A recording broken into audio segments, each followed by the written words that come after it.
हाल ही में किस देश ने दुनिया का पहला 6G ये डिवाइस लॉन्च किया है? ठीक है, दुनिया का सबसे पहला 6G डिवाइस लॉन्च करने वाला देश कौन है? तो इसका आंसर हो जाएगा ये जापान। ठीक है, जापान है जो ये 6G डिवाइस लॉन्च करने वाला दुनिया का पहला देश बन गया है। ठीक है, चलिए इसका नोट्स देख लेते हैं। जापान ने दुनिया का पहला 6G प्रोटोटाइप डिवाइस पेश किया है। ठीक है, अभी दुनिया भर में एक कनेक्टिविटी के लिए 5G सबसे ज़्यादा एडवांस है। अमेरिका, भारत जैसे देशों ने 6G पर काम शुरू कर दिया है। जापान टेक्नोलॉजी के मामले में हमेशा आगे वह रहता है। ठीक है, अमेरिका भारत जैसे देश अभी 6G पर काम कर ही रहा है। ठीक है, जापान है जो यह कर चुका है। ठीक है, चलिए ऐसे भी जापान है जो टेक्नोलॉजी के मामले में वह सबसे आगे रहता है। ठीक है, नमस्कार दोस्तों आज की इस वीडियो में मैं आप सभी को आज का महत्वपूर्ण करंट अफेयर बता रहा हूँ। 20 मई 2024 का ये सभी महत्वपूर्ण करंट अफेयर क्वेश्चन है। रेलवे, एसएससी और कोई भी स्टेट लेवल एग्जाम के लिए यह करंट अफेयर बहुत ही महत्वपूर्ण है। तो वीडियो को स्किप नहीं कीजिएगा और वीडियो को अंत तक देखिएगा। अभी तक आपने चैनल को सब्सक्राइब नहीं किया तो चैनल को सब्सक्राइब कर लीजिए। चलिए वीडियो को शुरू करते हैं बिना किसी देरी के। पहला नंबर एक क्वेश्चन है, हाल ही में भारत यूएस का 7वां संयुक्त आतंकवाद विरोधी मॉक ड्रिल अभ्यास ये तर्कस, ठीक है, कहाँ आयोजित हुआ है? तो इसका आंसर हो जाएगा ये कोलकाता। ठीक है, तर्कस एक यह अभ्यास है जो कि आतंकवाद के खिलाफ, ठीक है, भारत यूएस का यह संयुक्त अभ्यास होता है तर्कस, जो कि 7वां यह हुआ है। ठीक है, 7वां अभ्यास है। इसका आयोजन है जो ये कलकत्ता में किया गया है। ठीक है, चलिए इसका नोट्स देख लेते हैं। भारत और अमेरिका का 7वां संयुक्त आतंकवाद विरोधी मॉक ड्रिल अभ्यास तर्कस, जो कि कलकत्ता में आयोजित किया गया है। यह अभ्यास भारत और अमेरिका के बीच आतंकवाद से निपटने की क्षमताओं को बढ़ाने और आपसी सहयोग को मजबूत करने के उद्देश्य से आयोजित किया गया है। ठीक है, यानी कि किया गया था। ठीक है, ये जो आयोजन हुआ था ये तर्कस यह एक अभ्यास था। ठीक है, भारत और यूएस के बीच में यह आतंकवाद के खिलाफ के लिए यह इसका आयोजन किया गया था। ठीक है, चलिए अगला क्वेश्चन में आ जाते हैं। अगला नंबर एक क्वेश्चन है, हाल ही में किस देश ने फतह 2 रॉकेट प्रणाली का सफल प्रक्षेपण किया है? तो इसका आंसर हो जाएगा ये जापान। ठीक है, इसका आंसर हो जाएगा ये पाकिस्तान। ठीक है, पाकिस्तान है जो ये फतह 2 रॉकेट प्रणाली का सफल परीक्षण किया है, पाकिस्तान देश। ठीक है, चलिए इसका नोट से, पाकिस्तान ने अपने नए और एडवांस गाइडेड रॉकेट सिस्टम फतह 2 का सफलतापूर्वक ट्रेनिंग परीक्षण किया है। फतह 2 गाइडेड रॉकेट सिस्टम यह पाकिस्तान का मल्टी लॉन्च रॉकेट सिस्टम है। ठीक है, ये जो फतह 2 यह है जो ये रॉकेट प्रणाली यह मल्टी लॉन्च रॉकेट सिस्टम है जो कि यह पाकिस्तान का है। ठीक है, जो फतह 2 है जो ये सफलतापूर्वक ये परीक्षण किया गया है पाकिस्तान के द्वारा। चलिए अगला क्वेश्चन में आ जाते हैं। अगला नंबर क्वेश्चन है, हाल ही में किस बैंक ने भारत का पहला वर्चुअल क्रेडिट कार्ड या पिक्सेल लॉन्च किया है? तो इसका राइट आंसर हो जाएगा ये HDFC बैंक। ठीक है, HDFC बैंक है जो ये वर्चुअल क्रेडिट कार्ड जिसका नाम है पिक्सेल यह लॉन्च किया है। ठीक है, चलिए इसका नोट्स देख लेते हैं। प्राइवेट सेक्टर के HDFC बैंक ने एक नया digital credit card pixel play, ठीक है, पिक्सेल प्ले लॉन्च कर दिया है। इस कार्ड में यूजर्स को कई फ़ायदे मिलेंगे। ग्राहक अपने लाइफस्टाइल के हिसाब से इस कार्ड के फ़ायदे उठा सकते हैं। ठीक है, चलिए अगला नंबर क्वेश्चन में आ जाते हैं। अगला नंबर एक क्वेश्चन है, हाल ही में किस देश ने दुनिया का पहला 6G डिवाइस लॉन्च किया है? तो इसका आंसर हो जाएगा ये जापान। ठीक है, जापान देश है जो इस 6G डिवाइस लॉन्च करने वाला दुनिया का पहला देश बन गया है जापान। चलिए इसका नोट्स देख लेते हैं। इसका नोट्स से, जापान ने दुनिया का पहला 6G प्रोटोटाइप डिवाइस पेश किया है। ठीक है, अभी दुनिया भर में कनेक्टिविटी के लिए 5G सबसे ज़्यादा एडवांस है। अमेरिका, भारत जैसे देश 6G पर काम शुरू कर दिया है। जापान टेक्नोलॉजी के मामले में ऐसे भी हमेशा वह सबसे आगे रहता है। ठीक है, अमेरिका और भारत जैसे देश अभी 6G पर काम शुरू कर दिया है। ठीक है, जापान है जो 6G डिवाइस लॉन्च करने वाला यह पहला देश बन गया है दुनिया भर में। चलिए अगला नंबर क्वेश्चन में आ जाते हैं। अगला नंबर एक क्वेश्चन है, हाल ही में फ़ोनपे ने किस देश में UPI सेवा शुरू की है? तो इसका आंसर हो जाएगा ये श्रीलंका और मॉरिशस। ठीक है, श्रीलंका और मॉरिशस में ये फ़ोनपे ने UPI की सेवा शुरू कर दिया है। चलिए इसका नोट से, भारत की UPI सर्विस श्रीलंका और मॉरिशस में भी पहुंच गई है। इन दोनों देशों में शुरू किया गया है। ठीक है, यानी कि श्रीलंका और मॉरिशस में UPI की सेवा शुरू हो गया है। चलिए अगला क्वेश्चन में आ जाते हैं। अगला नंबर एक क्वेश्चन है, हाल ही में केदारनाथ यात्रा के संचालन के लिए उत्तराखंड पुलिस ने कौन सा ऑपरेशन शुरू किया है? तो इसका आंसर हो जाएगा ये ऑपरेशन मर्यादा। ठीक है, ऑपरेशन मर्यादा है जो ये केदारनाथ यात्रा के, ठीक है, केदारनाथ यात्रा के लिए संचालन के लिए जो उत्तराखंड की पुलिस है यह ऑपरेशन शुरू किया है, ऑपरेशन मर्यादा। चलिए इसका नोट्स देख लेते हैं। उत्तराखंड के रुद्रप्रयाग में केदारनाथ धाम यात्रा 2024 ये सुचारू संचालन के लिए पुलिस ने ऑपरेशन मर्यादा की शुरुआत की है। ऑपरेशन मर्यादा के तहत पुलिस द्वारा नशीले पदार्थों का सेवन करने वाले तीर्थयात्रियों और पर्यटकों से इस क्षेत्र की मर्यादा बनाने का अनुरोध किया जाता है। ठीक है, जो नशीले पदार्थ का सेवन करते हैं उनके लिए यह ऑपरेशन मर्यादा किया गया है। ठीक है, चलिए अगला नंबर क्वेश्चन में आ जाते हैं।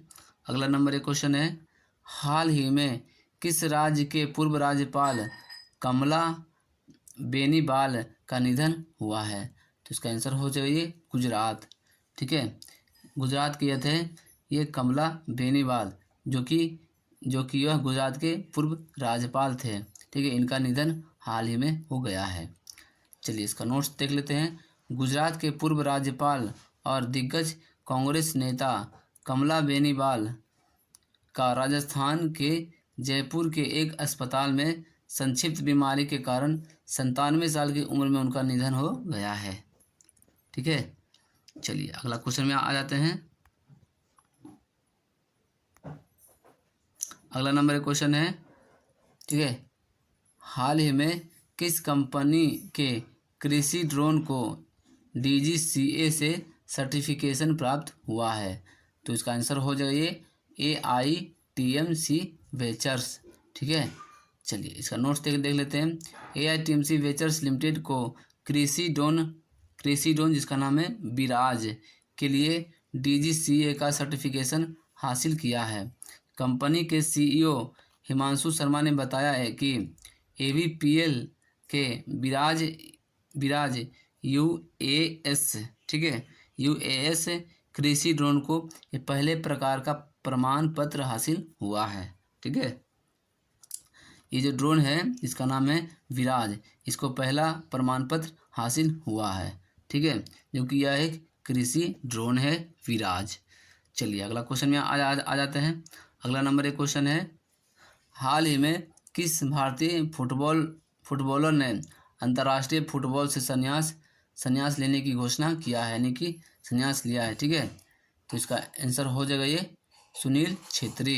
ठीक है, सुनील छेत्री है जो अंतर्राष्ट्रीय फुटबॉल से संन्यास लेने की घोषणा कर दिया है, सुनील छेत्री।